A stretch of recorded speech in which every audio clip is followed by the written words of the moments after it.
I'm Klepetko, professor and former head of the Department of Thoracic Surgery at the Medical University of Vienna. And I want to thank the European Lung Foundation and the European Respiratory Society for conferring its 2024 award to me. In the night of November 9 to 10, 1989, the Berlin Wall fell down, and Europe started to overcome its separation into two different blocks. Nevertheless, access to modern medicine, and especially to complex surgical procedures in the former Eastern Bloc countries, should remain behind for quite a long period of time. It was precisely in this night when we performed the first lung transplantation in Vienna, not knowing by that time what kind of magnitude and importance the program should later gain, and certainly not being aware how much the fall of the Iron Curtain would impact on the future of the program. Once lung transplantation became an established procedure and more patients regained an until then unthinkable quality of life, the demand for this kind of procedure was rising in the former Eastern Bloc countries as well.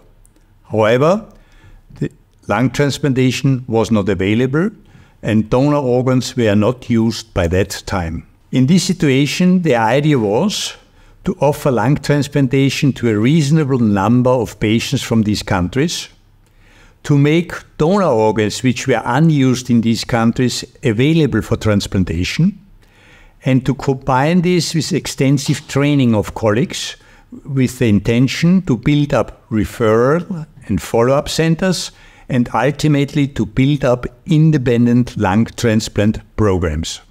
Over the years, we succeeded in building up such programs in 7 different countries: Czech Republic, Hungary, Slovenia, Croatia, Estonia, Greece, and last not least, even in Ukraine, it was possible to start an independent lung transplant program under very difficult circumstances.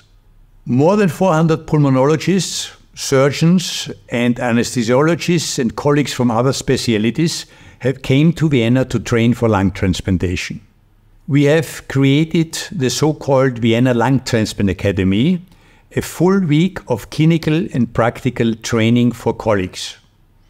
Later on, this concept was transferred to North America, where it is now known as the so-called Vienna-Toronto Lung Transplant Academy.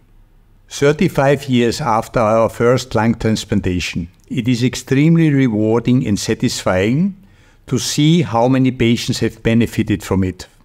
In how many countries lung transplantation has been established, and how many years of good quality life so many patients have obtained.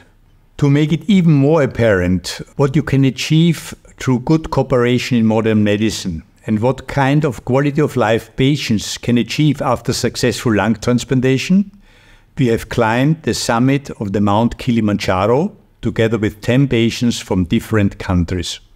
Looking back on all this, I once more want to thank the European Lung Foundation for acknowledging all these efforts.